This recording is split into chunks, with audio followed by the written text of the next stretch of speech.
আসসালামু আলাইকুম প্রিয় দর্শক, অন্য মঞ্চের আলাপচারিতায় আপনাদের সকলকে আমন্ত্রণ জানাচ্ছি।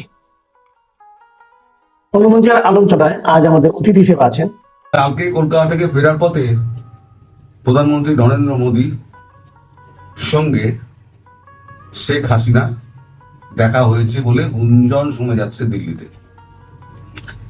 কালকে কলকাতায় এসেছিলেন নরেন্দ্র মোদী, এর আগে বিহারে গেছিলেন। বিহার থেকে কলকাতায় কালকে একটা জনসভা করে তিনি দিল্লি ফেরার কথা ছিল। দিল্লিতে তিনি নাকি হিন্ডন এয়ারবেসে নামেন। হিন্ডন এয়ারবেসে সাধারণত প্রধানমন্ত্রী নামেন।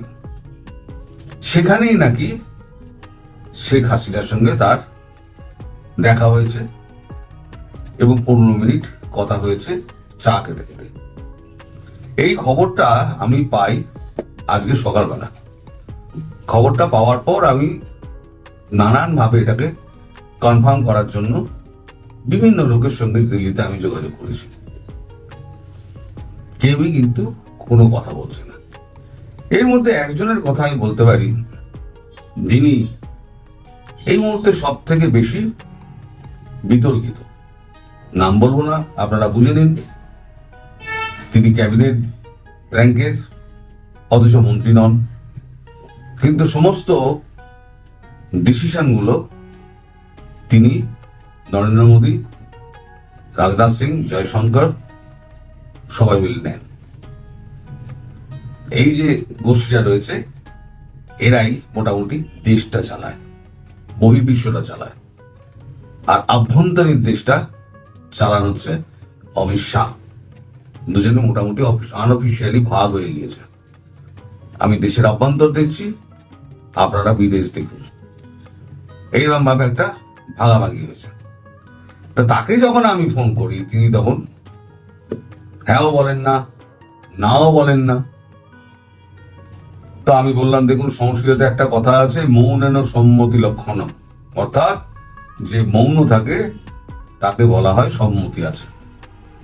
আমি কি সে ব্যাপারে ধরে নিতে পারি সেটাই? উনি বলেন, দেখো এই ব্যাপারটা হচ্ছে এত সেন্সিটিভ ইস্যু, এখন এই ব্যাপারটা যদি আমার নামটা জড়িয়ে পড়ে তাহলে বাংলাদেশে একটা রাজনৈতিক ভূচাল হয়ে যাবে, মানে ভূমিকম্প হয়ে যাবে। ফলে আমি এটা নিয়ে হ্যাঁও বলবো না, নাও বলবো না। তবে হ্যাঁ, এই খবরটা সত্যি, কালকে উনি হিন্ডন এয়ারবেসেই নেমেছিলেন। যদি কলকাতা সফর শেষে তিনি হিন্ডন এয়ারবেসে নেমে থাকেন, সেই খবরটা যদি সত্যি হয়, তাহলে যে খবরটা শোনা যাচ্ছে সেই খবরটা খুব একটা ভুল বলা যায় না। কেউ এ ব্যাপারে মুখ খুলছে। এক তো হচ্ছে শনিবার দিন আমাদের এখানে ছুটি থাকে, শনি রবি। আমলাদের ছুটি হলে তো আমলারা সব ব্যস্ত হয়ে পড়েন। সন্ধ্যের পর তারা চার পাত্র না চাপালে তারা মুখ খুলবে না। কিন্তু আমাকে তো সন্ধ্যের আগে খবর ছাড়তে হবে। তাই আমি যতটুকু খবর পেয়েছি তাই নিয়ে আপনাদের সামনে এসেছি। আমি কিন্তু আগেই বলে দিচ্ছি, এই খবরের সত্যতা সম্পর্কে আমার কিন্তু এখনো রকম সন্দেহ রয়েছে। তবে এই যে হঠাৎ আমলাদের মুখ বুজে থাকা, হ্যাঁও না, নাও না, মুজির হিন্ডন এয়ারবেসে নামা, সমস্ত কিছু মিলিয়ে একটা মানে সত্যতার অবকাশ একটা থেকে যায়। এখন যদি শেখ হাসিনার সঙ্গে নরেন্দ্র মোদী দেখা করেন, তাহলে সেটা ভীষণ অর্থবহ। কারণ এর আগে একবার দেখা করার কথা হয়েছিল, আমি ভিডিও করেছিলাম যে দেখা করবেন, উনি বলেছেন। পরে উনি বলেছেন, না, এখন তো উনি প্রধানমন্ত্রী হিসেবে আমাদের দেশে তো নেই, এখন উনি আমাদের দেশে নির্বাসিত প্রধানমন্ত্রী। ফলে আমি চেয়ারে থেকে এইভাবে দেখা করতে ওনার সঙ্গে সাংবিধানিক যে পজিশনে থেকে আমি দেখা করতে পারি না। এখন যখন সমস্ত সাংবিধানিক অভিধান ভেঙে যখন উনি দেখা করছেন, তার মানে এটা একটা বড় সিগন্যাল হতে পারে। যদি সত্যি হয়, বড় সিগন্যাল এই কারণে যে পাশা পলটের কথা শোনা যাচ্ছে তা হয়তো খুব তাড়াতাড়ি হতে পারে, এবং সে ব্যাপারে তার সঙ্গে মত বিনিময়ও হতে পারে। এছাড়া শারীরিক কুশলতার ব্যাপার তো রয়েছেই। একে অপরকে বহুদিন ধরে চেনেন, একসঙ্গে মানে সময় কাটিয়েছেন, রাজনীতির কূটনৈতিক রাজনৈতিক কথাবার্তা বলেছেন। একটা সম্পর্ক তো তৈরি হয়ে রয়েছে, ভারতের সঙ্গেও তার সম্পর্ক ভালো, শেখ হাসিনার কথা বলছি। ফলে এই দেখা করাটা খুব একটা আশ্চর্যজনক নয়। প্রথমে মোদিজি রাজি হননি, পরে কালকে যদি উনি রাত্রে দেখা করে থাকেন তাহলে এটা বলতে হবে একটা কোনো উদ্দেশ্য আছে এর পেছনে। মোদিজি যে কাজ করেন বিনা উদ্দেশ্যে উনি কাজ করেন না, কোনো একটা উদ্দেশ্য রয়েছে। উনি বেকার এনার সঙ্গে দেখা করবেন, ওনার সঙ্গে দেখা করবেন এ উনি করে বেড়ান না। উনি যে কাজ করেন তার পেছনে একটা উদ্দেশ্য থাকে। ফলে সেই উদ্দেশ্যটা কি সেটা ভারতবর্ষ কিন্তু ভাঙবে না। এবং এটাও ঠিক যে মোদিজি একা গেছিলেন, একা কথা বলে এসছেন, একাই আবার ওখান থেকে গাড়িতে করে আবার ফিরে এসছেন। এই খবরটা বাংলাদেশের লোকেদের কাছে আমার মনে হয় খুব গুরুত্বপূর্ণ। আর বাংলাদেশে একই অত্যন্ত এখন মানে বলে না অস্থির অবস্থা চলছে। এখন তো কেউ সত্য কথা বলতে পারছে না, এই শুনলেও কেউ এখন আলোচনা করতে পারবে না। এই সম্প্রতি দেখলাম, গতকালকে একটা খবর পেলাম, বিভূরঞ্জন সরকার একজন সাংবাদিক, তার মৃতদেহ পাওয়া গেছে। আমি খুব চিন্তিত। এই যে সমস্ত সাংবাদিক এখন বাংলাদেশে কাজ করছেন তাদের ব্যাপারে আমি ভীষণ রকম ভাবে চিন্তিত। তারা একেবারে তরোয়ারের ধারের ওপরে কাজ করছেন। তারা যদি এই খবর পানও, তারা যে খুব একটা কম যোগাযোগ আছে তা কিন্তু নয়, তাদেরও কিন্তু যথেষ্ট যোগাযোগ আছে এবং দিল্লিতে তাই যোগাযোগ আছে। আমি জানি তারা এই খবর পেলেও এই খবর তারা প্রকাশ করতে পারবেন না। বললাম তরোয়ারের ধারের ওপর দিয়ে তারা হাঁটছেন। কে কখন জেলবন্দি হয়ে যাবেন, কার কখন কোথায় লাশ দেখা যাবে কোনো ঠিক নেই। এখন পুরো দেশটা চালাচ্ছেন ডক্টর ইউনূস নয়, আপনাদের ওই ডাস্টবিন শফিক যাকে বলেন না, ওই ডাস্টবিন শফিক ওই একদম সাংবাদিকতার কলঙ্ক হয়ে গেছে। আমাদের বলতে লজ্জা হয় যে আমরা একসময় সাংবাদিকতা করতাম। এই মানুষটাকে সাংবাদিকতার স্তরকে এত নামিয়ে এনেছে, একেবারে মানে কবরে পুঁতে দিয়েছে। এ আবার সেদিনকে আবার বলেছে নাকি আমি নাকি আবার ফিরে যাব, কাজের শেষে সাংবাদিকতায় ফিরে যাব। কাজ তো শেষ হবে, আপনি আর থাকবেন না ভাই, আপনি কাজ করার মতো অবস্থায় থাকবেন না, এটুকু গ্যারান্টি আপনাকে আমি দিয়ে দিচ্ছি। আপনি যে স্বপ্ন দেখছেন না আবার কাজ করতে আপনি ফিরে যাবেন, প্রথম কথা কাজ আপনি পাবেন না, যা বদনাম করিয়েছেন। যেমন ডক্টর ইউনূস যা বদনাম করিয়েছেন, তিনি আর কোনো জায়গায় মুখ দেখাতে পারবেন না, আর আপনি কোথাও কাজ পাবেন না। আর দ্বিতীয় হলো, কাজ পাওয়ার মতো অবস্থায় আপনি থাকবেন না, কর্মক্ষমও আপনি থাকবেন না, বেঁচে থাকবেন কিনা সেই নিয়ে সন্দেহ আছে। ফলে যারা এই সমস্ত খবর গুলো পাবেন, খবর যেতে বাংলাদেশের সাংবাদিকরা এত মূর্খ নন যে তারা খবর পাবেন না, তারা এত যোগাযোগবিহীন নন যে তারা খবর পাবেন না। তারা যদি খবরটা পানও তাদের প্রকাশ করার মানে অধিকার নেই, সব অধিকার কেড়ে নেওয়া হয়েছে। এটা একদম অলিখিত এমার্জেন্সি। উনি বলেছিলেন না মোহাম্মদ ইউনূস 8 তারিখে খোলা মনে সমালোচনা করবেন, খোলা মনে সমালোচনা করে বিভূরঞ্জন সরকারের মৃতদেহ পাওয়া যাচ্ছে, শ্যামল দত্ত জেলে পড়ছে, আরো তো নানান সাংবাদিক অনেকে আমি নাম জানি না, তারা রীতিমতো ভয়ে কাঁপছেন, কেউ কেউ জেলে আছেন, কেউ কেউ পালিয়ে আছেন। এই তো হচ্ছে বাংলাদেশের সামগ্রিক অবস্থা। উনি যা বলেছেন 180 ডিগ্রি ঘুরে গিয়ে, 180 নয় বলা যায় 360 বাড়িয়ে বললে বলা যায়, যদিও সেটা গাণিতিক ভাবে ঠিক নয়, 180 বলা উচিত, কিন্তু আমি বলি 360 ডিগ্রি উনি ঘুরে গিয়েছেন। এবং নিজের নামের পাশে যত রকম কলঙ্কিত নায়ক, একজন কলঙ্কিত নায়কের যতগুলো স্টার পাওয়া দরকার, মোহাম্মদ ইউনূস সব কটা তারকা নিজের কাঁধের মধ্যে আর কপালে লাগিয়ে রেখে দিয়েছেন। এই খবর কতটা সত্য কতটা মিথ্যা আমি এই ব্যাপারে এখনো সন্দিহান। ফলে ভবিষ্যতে এমন হতে পারে যে এই খবরটা আমি আরো ডেভেলপ করতে পারি, অথবা যদি না হয় তাহলে আমি কিন্তু এসে আবার পরের ভিডিওতে বলে যাব এই খবরটা ঠিক ছিল না। আর যদি খবর ঠিক হয় তাহলে পরবর্তী খবর ফলো আপ নিশ্চয়ই আমি করব। আমাদের জাতীয় নিরাপত্তা উপদেষ্টা অজিত দোভাল, তাকে একটা ইন্টারভিউ করা হয়েছিল। ইন্টারভিউতে একটা ইন্টারেস্টিং কোশ্চেন করা হয়েছিল যে এই যে আপনি বড় বড় সিদ্ধান্তগুলো নেন, যেমন একটা উদাহরণস্বরূপ আমি আপনাকে বলছি, মানে ইন্টারভিউতে বলা হচ্ছে, উদাহরণস্বরূপই বলছি, আপনি পাকিস্তানে সার্জিক্যাল স্ট্রাইক করলেন, তারপর আপনি পাকিস্তানকে অ্যাটাক করলেন। তো কখনো আপনি চিন্তা করেন না যে যদি কখনো প্ল্যান ফেল হয় বা সাকসেসফুল হলো না, তখন কি হবে? অজিত দোভাল তার উত্তরে খুব একটা সুন্দর কথা বলেছিলেন।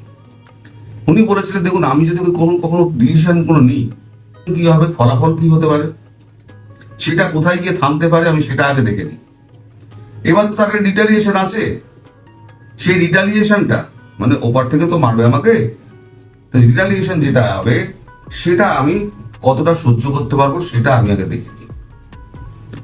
এবার সহ্য করার পরেতে আমি সেটাকে কত রিকভারি করতে পারবো সেটাও আমি দেখে নিই, এবং আমি 3-4টে প্ল্যান হাতে নিয়ে নামি।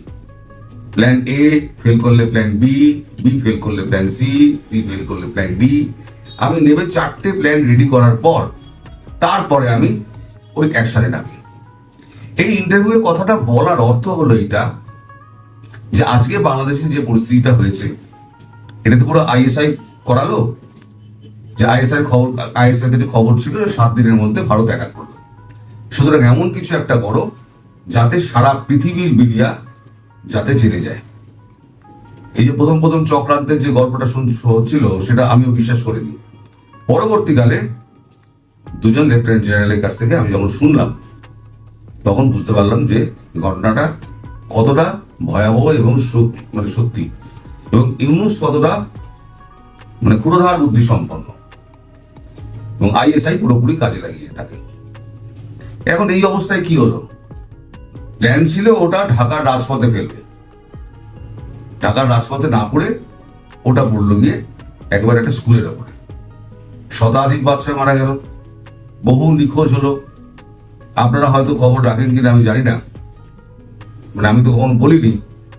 আমার কাছে প্রায় 50টার উপরে ভিসার অ্যাপ্লিকেশন এসছে, যেগুলোকে আমি কেটে যথাযথ জায়গায় আমি ফরওয়ার্ড করে দিচ্ছি তাদের ট্রিটমেন্ট ভিসার জন্য, এবং তারা ভিসাটাও পেয়ে যাবে। এখানে যেমন বলেছে অ্যাম্বুলেন্সের ব্যবস্থা করা থাকবে। আমার ফোন করলে অনেকে ফোন করেছেন, অনেকে মেসেজ পাঠিয়েছেন, সবার সঙ্গেই আমার কথা হয়েছে যারা যারা করেছেন। এখন আমি কথাটা বললাম কেন? ধরুন এই যে প্ল্যানটা একটা ফেল হলো, বাংলাদেশের ওপরে যে একটা অ্যাটাক হবে এটা তো ফেল হলো, তাহলে দ্বিতীয় কি আছে? তাহলে এবার সফট প্ল্যানে ভারত এগোবে, হার্ড প্ল্যানে এগোবে না। সফট প্ল্যান কি? এখন আপনাদের দেশের যে অবস্থা, রাজনৈতিক নেতাদের যা অবস্থা, সব থরহরি কম্প, কেউ একলা বেরোতে সাহস পাচ্ছে না। গোপালগঞ্জের ঘটনার পর মারের বদলা যে মার হতে পারে সেটা তারা এখন বুঝে গেছে। মানুষ এবার প্রতিরোধ করতে শিখে গেছে। আগে মানুষ চায়ের দোকানে বসে কানে গুজুগুজু করতো, তারপর একটু বলা বলি করতো, এখন মুখ খুলে বলতে শুরু করে দিয়েছে যে এই সরকার বিদেয় হোক। এত বড় ঘটনা ঘটে গেল যেদিনকে, তারপরের দিন একটা শোক দিবস পালন হলো, সেটা মস্করা করার জন্য। কারণ শোক দিবসে প্রধান উপদেষ্টা হা হা হা করে হাসছেন আর খাবার দাবার খাচ্ছেন। ফটো সেশনে যে এগুলো করতে নেই সেটাও উনি জানেন না। তারপরে গ্রুপ ছবি তোলা হলো, সেখানেও তিনি একবারে হাসছেন। তার আগে একটা কুমিরের কান্নার একটা ভিডিও উনি করেছিলেন, যদিও চোখে এক ফোঁটা জল দেখা যায়নি, কারণ ওনার শরীরের হৃদয়গুলোতে কিছু নেই, সবটাই পাথর। আর এখান থেকে ভাবে শুধু মস্তিষ্ক দিয়ে যে আমি কি করে টাকা আমি আদায় করব। উনি সুদের ব্যবসা বোঝেন, যার জন্য উনি এনজিও থেকে সুদ নেওয়ার বা টাকা নেওয়ার জন্য উনি এইখানে ওই ইউনাইটেড নেশনের হিউম্যান রাইটস কমিশনের অফিসটা খুলে দিয়েছেন। আর সেনাবাহিনী ওয়াকারুজ্জামান নিজের বংশদণ্ডতা নিজেই হাতে নিয়ে নিয়েছেন। তো যাই হোক, এখন যে আপনাদের রাজনৈতিক ক্ষেত্রে যে অবস্থা, টলমলে অবস্থা, সরকার তো মানে তাসের ঘরের মতো অবস্থা, যে কোনো দিন যে কোনো সময় তাসের ঘর ভেঙে পড়তে পারে। আজকে সন্ধ্যেবেলা আমার কাছে একটা শর্টস ঘোরাতে ঘোরাতে একটা শর্টস চোখে পড়লো। এই আমেরিকায় যিনি থাকেন না, আর একজন বুদ্ধি দেন, তিনি তাইতে বলছেন, আমি দায়িত্ব নিয়ে বলছি, আসিফ নজরুল, তিনি তার ওয়াইফকে আর তার বাচ্চা কাচ্চাকে আমেরিকা পাঠিয়ে দিয়েছেন দায়িত্ব নিয়ে, আমি বলছি। এবং তিনি যে কোনো দিন ঢাকা ছাড়বেন। ঢাকা ছাড়লেই আমি জানতে পারবো, আপনাদেরকে আমি জানিয়ে দেবো। আর একজন যিনি ফ্রান্সে থাকেন, তার গলায় এখন শুকিয়ে গেছে, তার গলায় এখন আর ওই জোর নেই, আগের মধ্যে যে জোশ, সেই জোশ নেই। এখন উপদেষ্টারা বেরোতে ভয় পায়। এই যে এত বড় দুর্ঘটনাটা ঘটলো, এত সমগ্র জাতি শোকাহত হয়ে গেল, যমুনা থেকে কি একবারও বেরোলেন প্রধান উপদেষ্টা? উনার এত ভয়। ভয় কিসে? পাবলিকের ভয়। আসলে সবটাই হচ্ছে জনসমর্থন। 5ই আগস্টের পর থেকে যে জনসমর্থন, যে জোয়ার এসেছিল, সেই জোয়ার এখন আর নেই। এবার এই অবস্থায় কি হতে পারে? এতদিন আপনারা শুনেছেন প্রধানমন্ত্রী শেখ হাসিনা তিনি অডিও বার্তা দিতেন, আপনারা সব জায়গায় জায়গায় অডিও বার্তা হতো। এবার ভারত সরকার তাকে খোলা ছুট দিয়ে দিয়েছেন। মোদী সরকার, মোদী গভর্নমেন্ট, বলা যায় নরেন্দ্র মোদী, তাকে খোলা ছুট দিয়ে দিয়েছেন, আপনি ভিডিও বার্তা ছাড়ুন। এবার আপনি অবস্থাটা বুঝুন।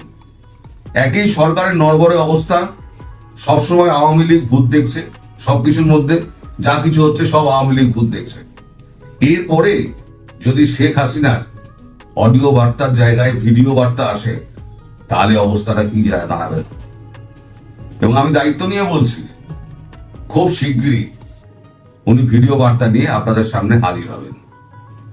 সেদিন বাংলাদেশের অবস্থা দেখবেন, লাখে লাখে আওয়ামী লীগ বেরিয়ে আসবে, বেরিয়ে এসে রাজপথ দখল করে নেবে। আমি এটা দায়িত্ব নিয়ে বলছি, কারণ আমার কাছে খবর আছে।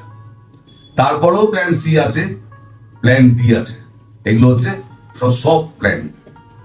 এর মধ্যে কি কি হবে সেগুলো তো আমি সব পরিষ্কার করে বলতে পারবো না, কারণ রাষ্ট্রীয় সুরক্ষার ব্যাপার, সবকিছু বলা যায় না। আপনারাও বোঝেন, আমি অনেকবারই আপনাদের বলেছি রাষ্ট্রীয় সুরক্ষা ভাঙবে এমন কিছু কথা আমি বলবো না। কিন্তু যেটা রাষ্ট্রীয় সুরক্ষার সঙ্গে কোনো স্বার্থই নেই, মানে স্বার্থের কোনো সংঘাত নেই। উনি অডিও জায়গায়, অডিও বার্তার জায়গায় উনি ভিডিও বার্তা দেবেন। এবার ভিডিও বার্তা বড় বড় স্ক্রিনে ধরুন যখন দেখানো হবে, এইবার আপনারা ভাবুন যমুনার কি অবস্থা হবে। সচিবালয়তে এখন ছাত্ররা ঢুকছে, এরপরে সচিবালয়ে আওয়ামী লীগ ঢুকবে। কিন্তু আওয়ামী লীগের ঢোকাটা আমার মনে হয় উচিত হবে না। আওয়ামী লীগ যা করে রাস্তায় করুক, আন্দোলন ফান্দোলন করুক, এই সরকারকে হাঁটাক। আওয়ামী লীগ রাস্তায় নামলে সুর করে লেজ গুটিয়ে সব পালিয়ে যাবে, সব ভেতুর দল। এবার কথা হচ্ছে এরা কোথায় আশ্রয় নেবে? আশ্রয়টা নেবে কোথায়? ক্যান্টনমেন্টের তো 12টা বেজে গেছে। ওয়াকারুজ্জামান জামাতি আর ইউনুসের সঙ্গে হাত মিলিয়ে নিজের কেরিয়ারের 12টা বাজিয়ে দিয়েছেন, আর পুরো সেনাবাহিনীর কেরিয়ারের 12টা বাজিয়ে দিয়েছেন।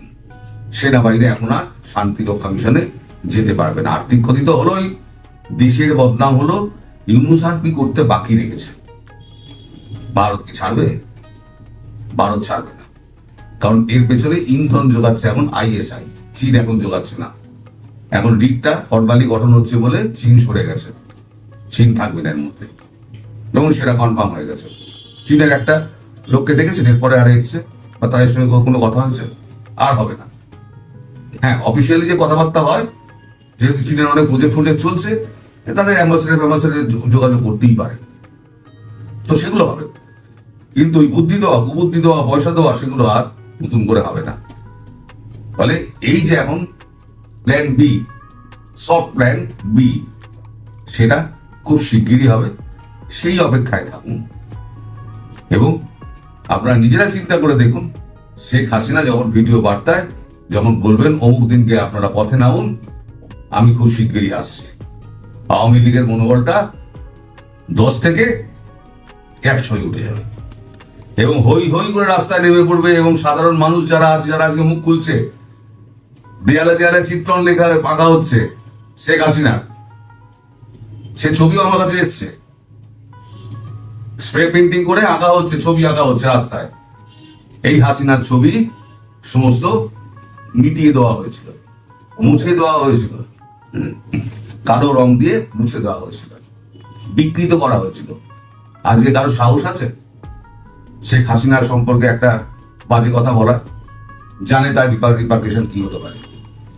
ফলে এরা শেষ হয়ে গেছে এটুকু বলতে পারেন। তাসের ঘরের অবস্থা হয়েছে, একটা দমকা হাওয়া আসবে, তাসের ঘর ভেঙে পড়ে যাবে, আর ইউনূস পালাতে পারবে না।